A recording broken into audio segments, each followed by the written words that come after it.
મંદિર જોશીપુરા જુનાગઢ જે કે ઠૈસિયા સાહેબના સાનિધ્ય નીચે ચાલતી સંસ્થા, જેમાં એ સેકન્ડરી વિભાગની અંદર ધોરણ 12 વિષય છે સમાજશાસ્ત્ર, ચેપ્ટર છે 9. ચેપ્ટરનું નામ છે ધોરણભંગ, બાળ અપરાધો અને યુવા અજંપો. બેનો આપણે ચોથા પીરિયડની અંદર યુવા અજંપાનો અર્થ અને યુવા અજંપાના કારણો એ મુદ્દાની ચર્ચા કરી. આમ તો ચેપ્ટરમાં જોઈએ તો ધોરણભંગ વર્તન, ધોરણ અનુરૂપતા અને ધોરણભંગ, એ જ રીતે કહી શકાય હકારાત્મક ધોરણો અને નકારાત્મક ધોરણો, ધોરણોના કેટલાક કહી શકાય લક્ષણો, એ મુદ્દાઓ જોયા. બાળ અપરાધ એટલે શું, બાળ અપરાધની પ્રક્રિયા, બાળ અપરાધનો અર્થ, સાસેટ જેને વ્યાખ્યા આપી હતી, અને એ સાથે બાળ અપરાધના કેટલાક કારણો. બાળ અપરાધની સાથે સાથે કહી શકાય બાળ અપરાધની સમસ્યાને દૂર કરવા માટેની કેટલીક સુધારણા કરતી કહી શકાય કે એજન્સીઓ, એ મુદ્દાને પણ જોયો. અને આની પહેલાંના પીરિયડમાં યુવા અજંપાનો અર્થ અને એના કેટલાક કહી શકાય કારણો છે એ પણ આપણે જોયા. એ કારણોમાં આપણે 2 મુદ્દા જોયા હતા, કુટુંબ અને મૂલ્ય સંઘર્ષ. હવે ત્રીજો મુદ્દો આવે છે અને તે છે બદલાયેલા ધ્યેયો. ધ્યેય એટલે લક્ષ્ય, હેતુ, ઈચ્છા, અપેક્ષા. કોઈ પણ વ્યક્તિને પોતાનો હેતુ, ઈચ્છા અને અપેક્ષા હોય છે, પણ અહીંયા શું કહે છે કે વર્તમાન સમયમાં યુવાનોના ધ્યેયમાં બદલાવ આવ્યો છે. એટલે કે ધ્યેયની અંદર વારંવાર બદલાવ આવે છે. ખાસ કરીને જીવનમાં તમામ ક્ષેત્રે ઝડપથી સફળતા મેળવવી એ આજના યુવાનનું એક જીવન મંત્ર બની ગયો છે. ઝડપતા જોઈ જોઈએ, કોઈ પણ કાર્ય હોય તો એ કાર્ય કરે પહેલાં એનું સફળતા મળી જાય, એવો હંમેશા યુવાધન છે ઈચ્છે છે. ઉચ્ચ શિક્ષણ, સખત અને સતત મહેનતને બદલે એન કેન પ્રકારે માત્ર સફળતા મેળવવાની દિશામાં તેની હરણફાળ તથા ઊંચા જીવનની કહી શકાય કે અપેક્ષા અને કદાચ ધારેલી સફળતા ન મળતા ભય તેમનામાં તો કે અજંપો ઊભો કરે છે. હવે 2 પેઢી વચ્ચેનું અંતર તો કે કહી શકાય કે માતા પિતા કે દાદા દાદી અને બાળક એટલે કે યુવાન, એ બંનેના વિચારોમાં ફેર હશે અને એને કારણે એકબીજાનું સમાયોજન સાધી શકાતું નથી અને યુવા અજંપો ઉદ્ભવે છે. કઈ રીતે? તો કે 2 પેઢી વચ્ચે અંદાજે 20 વર્ષનું અંતર હોય છે. 2 પેઢી વચ્ચે આ દાયકાના સમયગાળામાં અનેકવિધ પરિબળને લીધે એટલે કે કારણોને લીધે પરિસ્થિતિમાં થતો બદલાવ નવી જૂની પેઢી વચ્ચે મતભેદ સર્જવાનો મહત્વનો ભાગ ભજવે છે, પ્રયત્ન થાય છે. આવા 2 પેઢી વચ્ચેના મતભેદો તો કે પેઢી ગાળાને શું કહેવાય છે, જનરેશન ગેપ તરીકે ઓળખવામાં આવે છે. સમાજમાં બધા જ ક્ષેત્રોમાં આ પેઢી અંતર આપણને જોવા મળે છે. વડીલો સમજી વિચારીને શાંતિથી કાર્ય કરવામાં માને છે, જ્યારે યુવાનો દરેક બાબતે ઉતાવળા હોવાનું અને અથવા તો ક્રાંતિકારી વિચારો ધરાવતા હોવાથી તેમની વચ્ચે હંમેશા સંઘર્ષ કે રકઝક થયા કરે છે. આ 2 પેઢી અંતર છે એ પણ ઘણી વખત યુવા અજંપો ઊભો કરવાનું કાર્ય કરે છે. તો મુખ્ય કારણ છે કે સામાજિક કારણ, એની સાથે બીજું એક કારણ છે શૈક્ષણિક કારણ. તો શૈક્ષણિક કારણમાં શું કહી શકાય કે ખામીઓ આવે તો યુવા અજંપો સર્જાય. યુવાનો એટલે પરિવર્તનના વાહકો. પરિવર્તનના વાહકો શિક્ષણ વ્યવસ્થામાં પણ ધરમૂળથી તો કે પરિવર્તન ઈચ્છે છે. શિક્ષણ પદ્ધતિ, અભ્યાસક્રમો, પરીક્ષા પદ્ધતિમાં મોટો બદલાવ આવતો ન હોવાથી યુવાનો છે કે યુવતીઓ છે હતાશ થઈ જાય છે. દાખલા તરીકે આજની યુવા પેઢી તો કે 3G 4Gના સેલફોન દ્વારા દુનિયાને મુઠ્ઠીમાં કરી લેતી હોય છે, ત્યારે ચોક, ડસ્ટર, પેન અને પેન્સિલ દ્વારા અપાતું શિક્ષણ તેનામાં અસંતોષ ઊભો કરવાનું કાર્ય કરે છે. સમાજના વિકાસનો આધાર શિક્ષણ પણ રહેલો હોય છે. શિક્ષણના વિકાસ સાથે શિક્ષિત યુવાનોને તેમની શૈક્ષણિક કક્ષા પ્રમાણે રોજગારી મળી રહે તો સાચા અર્થમાં વિકાસ થયો ગણાય. પરંતુ વર્તમાન સ્થિતિ કંઈક જુદી જ હોય છે. પ્રવર્તમાન સમયમાં શૈક્ષણિક ક્ષેત્રે માહિતીનો વિસ્ફોટ થયો છે.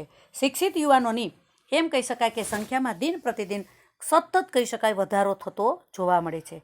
શિક્ષણના વધારા સાથે રોજગારીની તકો એટલી વધતી નથી, પરંતુ રોજગારીની કહી શકાય પૂરતી તકોનો અભાવ શૈક્ષણિક બેકારોની સંખ્યામાં પણ વધારો કરે છે. એટલે શિક્ષિત બેકારો પણ જોવા મળે છે કે જે વ્યક્તિ ભણેલા છે એને કામ કરવું છે પણ મળતું નથી, એને જોતું હોય એવું મળતું નથી, એટલે એવા વ્યક્તિ છે એ શિક્ષિત બેકાર બને છે.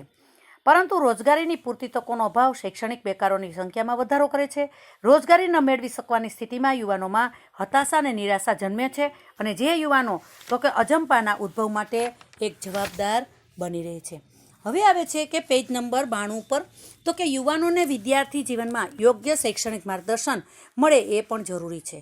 પરિવર્તન પામતી સમાજ વ્યવસ્થાને શિક્ષણના વિવિધ અભ્યાસક્રમમાંથી વિષય અને પ્રવાહની પસંદગી કરવામાં યોગ્ય માર્ગદર્શનનો અભાવ યુવાનોમાં બેચેન, હતાશા અને વ્યંગતા ઊભી કરે છે. ઘણી વખત છે માતા પિતા ઓછું ભણેલા હોય, ઘરમાં કોઈ વડીલ વ્યક્તિ ન હોય, તો તેવા સમયે યુવાનને 12મું ધોરણ કર્યા પછી અથવા તો કયા ક્ષેત્રની અંદર પોતાને જવું એના માટે યોગ્ય નિર્ણય કે માર્ગદર્શન મળતું નથી.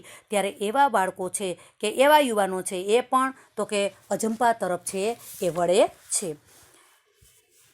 જો માતા પિતા યુવાનોની આ પરિસ્થિતિ જરૂરિયાતને પૂર્ણ કરી શકતા નથી તો ઘણા કિસ્સામાં યુવાનો ગેરવર્તન તરફ ફંટાતા જોવા પણ મળે છે.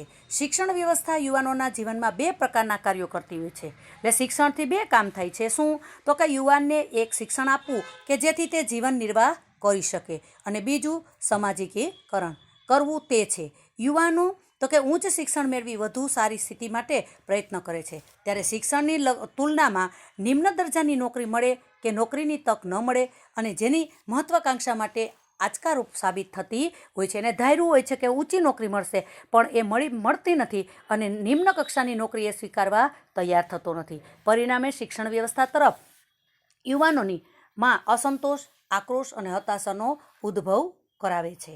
જેથી શિક્ષણ સંસ્થા યુવાનોમાં સામાજિક મૂલ્યો, લોકશાહીના મૂલ્યો, રાષ્ટ્રીય એકતાના મૂલ્યોનું સિંચન થાય તેવું વાતાવરણ આપી આદર્શ યુવાનોનું ઘડતર કરવા ઊણી ઉતરે છે. ત્યારે આ બંને સ્થિતિ છે એ યુવાનોમાં તો કે અજંપો ઊભો કરે છે. અને છેલ્લું કારણ છે જૈવિક અને મનોવૈજ્ઞાનિક કારણ. કેટલાક શારીરિક અને કેટલાક માનસિક કારણો કે કહી શકાય ખામીઓ છે એને કારણે પણ યુવાનોમાં તો કે અજંપાની પરિસ્થિતિ ઊભી થાય છે. બાળક જ્યારે કિશોરાવસ્થામાંથી યુવાવસ્થામાં પ્રવેશ કરે છે ત્યારે તેના શરીરમાં અંતઃસ્રાવો બદલાય છે.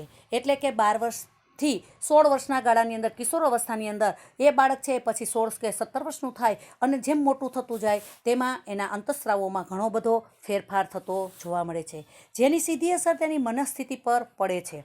આ અવસ્થામાં તેઓને ઘણું બધું જાણવાની, સમજવાની જિજ્ઞાસા હોય છે, પરંતુ કુટુંબ અને સમાજ તરફથી આ અંગે યોગ્ય સમયે યોગ્ય માર્ગદર્શન ન મળે તો ઊભી થતી દિગ્ધાત્મક પરિસ્થિતિમાં અજંપો અનુભવવાનું કાર્ય થાય છે.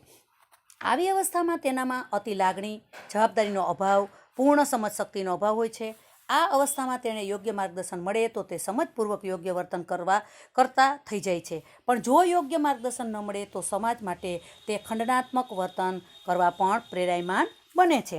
એ જ રીતે કહી શકાય કે આ સમયે યુવાન આ ઉંમરમાં તેનામાં સ્વતંત્રતાની ભાવના પ્રબળ કહી શકાય કે પ્રબળ કે સંસ્થા કે માધ્યમના સંપર્કમાં આવે તે બાહ્ય પરિબળોની તો કે કહી શકાય અસરથી તેનામાં અવનવા વિચારો ઉદ્ભવે છે અને આવા વિચારની હારમાળા તેમની વાર્તાણિક અભિવ્યક્તિને અસર કરતી હોય છે. એવું પણ બને છે કે આ અપરિપક્વતાની ઉંમરમાં અવનવા વિચારો તેનામાં કહી શકાય કે અંધાધૂંધીની સ્થિતિ ઊભી કરે છે અથવા તો નિષ્ક્રિયતાની સ્થિતિ ઊભી કરે છે અને એ આપણને અજંપા તરફ કે અસંતોષ તરફ લઈ જાય છે. યુવાનો એવી માન્યતા ધરાવતા હોય છે કે જ્યાં સુધી તેમની માગણી માટે પ્રબળ રજૂઆતો કરવામાં નહીં આવે ત્યાં સુધી તેની સ્વીકાર થશે નહીં. વળી લોકશાહી સ્વતંત્રતા અંગે ખોટા અર્થઘટનને કારણે તેઓ અયોગ્ય વર્તન દ્વારા પોતાની લાગણીઓ વ્યક્ત કરતા જોવા મળે છે. સતત મસ્તીમાં રહેતા અને હંમેશા કોઈની રોકટોક વિના સ્વતંત્રતાની ઈચ્છા ધરાવતા યુવાનોનું માનસ ચંચળ હોય છે. અતિ કહી શકાય કે વારંવાર વળાંક મારતું હોય છે. આવા યુવાનો કહેતા હોય છે કે અમારી ચિંતા કરી અમોને ડરપોક બનાવશો નહીં, અમો ભૂલો કરીશું પણ એમાંથી કંઈક શીખીને જવાબદાર બનીશું. માટે યુવાનો માટે વાતચીત કરી, ગમો અણગમો મહેસૂસ કરી તેમને ખભો આપવો પડશે.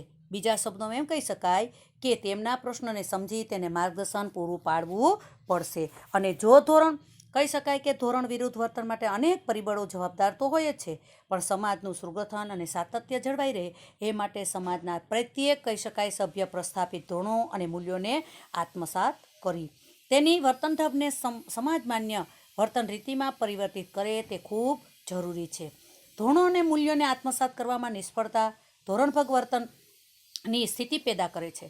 ધોરણભંગ વર્તનની આવી સ્થિતિ સમાજમાં અનેકવિધ સામાજિક સમસ્યાનો ઉદ્ભવ પણ કરે છે, જવાબદાર બનાવે છે. અને હવે પછીના આપણે તો કે કહી શકાય ચેપ્ટરની અંદર કે પ્રકરણની અંદર સામાજિક સમસ્યાની વિસ્તૃત ચર્ચા કરીશું.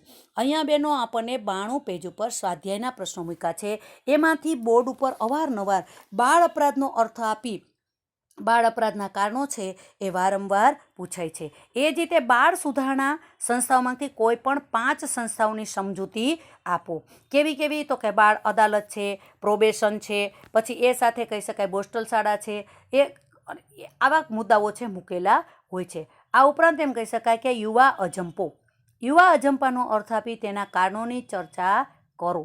પછી કેટલાક નાના પ્રશ્નો પણ અહીંયા આપેલા છે કે સામાજિક ધોરણભંગની વ્યાખ્યા આપો, બાળ અપરાધની વ્યાખ્યા આપો, સમાજ વિરોધી વર્તન કોને કહેવાય, પ્રોબેશન એટલે શું, યુવા અજંપાનો અર્થ આપો. તો 1 માર્ક્સના પ્રશ્ન પણ છે કે રોબર્ટ મર્ટન સામાજિક ધોરણભંગ વર્તન કોને કહે છે, અપરાધ કોને કહેવાય, બાળ અપરાધી કોને કહેવાય, બોસ્ટલ શાળા સૌ પ્રથમની સ્થાપના ક્યારે થઈ. એ જ રીતે તો કે અહીંયા MCQ પણ આપેલા છે, એટલે કે વિકલ્પો પણ આપેલા છે, એ પણ આપણે જોઈએ. તો ધોરણભંગ વર્તનની વ્યાખ્યા આપનાર વિદ્વાન કોણ હતા. એ જ રીતે કહી શકાય કે તો કે દહેજ પ્રથા અધિનિયમ ક્યારે ઘડવામાં આવ્યું, બાળ અપરાધીને સુરક્ષિત રાખવા માટેનું સ્થળ એટલે કયું, ભારતમાં બાળ અદાલતની સ્થાપના ક્યારે કરવામાં આવી અને ઘરેલું હિંસા માટે કે અધિનિયમમાં ક્યારે અમલમાં મૂકવામાં આવ્યો. આવા પ્રશ્નો છે એ બેનો આપણે 12મા ધોરણમાં બોર્ડની પરીક્ષા મે મહિનામાં આવે છે, એટલે એની પણ આપણે તૈયારી કરશું. બને ત્યાં સુધી પાઠ્યપુસ્તકનો ઉપયોગ કરી અને બધા જ ચેપ્ટરના એ 1લું ચેપ્ટર, 5મું ચેપ્ટર અને 8મા ચેપ્ટરને બાદ કરતા બધા જ ચેપ્ટરના MCQ એટલે કે વિકલ્પો લખવા, 1 માર્ક્સના 2 માર્ક્સના પ્રશ્નો લખવા અને અવારનવાર વાંચવાથી ઘણા બધા કહી શકાય કે મુદ્દાઓ છે આપણને સરળતાથી યાદ રહી જશે અને પરીક્ષામાં પણ આપણે સફળતાપૂર્વકનું પરિણામ છે પ્રાપ્ત કરીશું. હવે પછીના પીરિયડમાં આપણે 10મું ચેપ્ટર છે એમાં આપણે જશું અને 10મું ચેપ્ટર છે સામાજિક જુદી જુદી સમસ્યાઓ. એ મુદ્દાઓ પર આપણે વિગતવાર ચર્ચા કરીશું. અસ્તુ.